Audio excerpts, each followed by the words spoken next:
Je fais cette vidéo pour vous montrer le fonctionnement de Sudoku.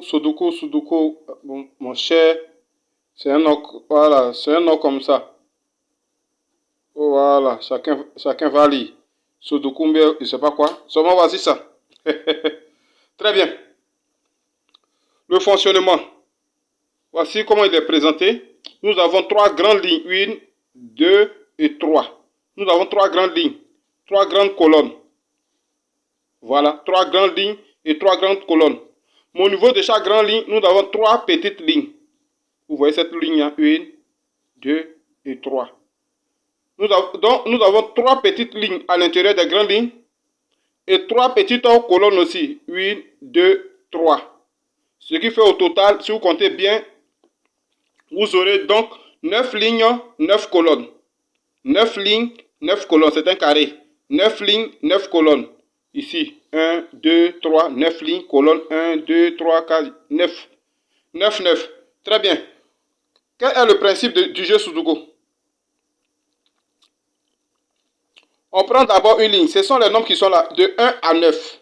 Ce sont ces chiffres-là qu'on doit utiliser, pas des nombres. Ce sont ces chiffres-là qu'on doit utiliser de 1 à 9. Mais le même chiffre ne doit pas se répéter sur la ligne et sur la colonne. Le même chiffre ne doit pas se répéter sur la ligne et sur la colonne. Très bien, on va commencer et vous allez suivre. On peut avoir le Sudoku avec des chiffres et avec des lettres, mais c'est le même fonctionnement. Le chiffre ne doit pas se répéter sur la ligne et sur la colonne, si c'est un chiffre mais si c'est une lettre. Très bien. Nous prenons ici, commençons ici, vous voyez cette ligne qui est là. Mais on va commencer ce petit carré là. 1, 2, 3, ce petit carré, ça veut dire où il y a les trois places. Vous voyez les deux carrés, sur les trois carrés, on a déjà deux carrés remplis. Donc ce troisième carré doit être rempli. C'est ça. Ce troisième carré, on doit mettre un chiffre ici, qu'on doit enlever dans cette base, si je peux le dire ainsi. Un chiffre qu'on va enlever dans cette base, qu'on va mettre ici.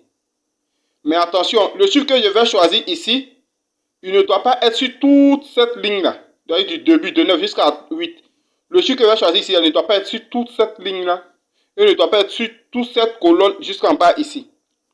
C'est tout le fonctionnement qui est là. C'est-à-dire, si je prends un chiffre, je dois m'assurer que ce chiffre-là n'est pas sur toute la ligne et sur toute la colonne. Très bien.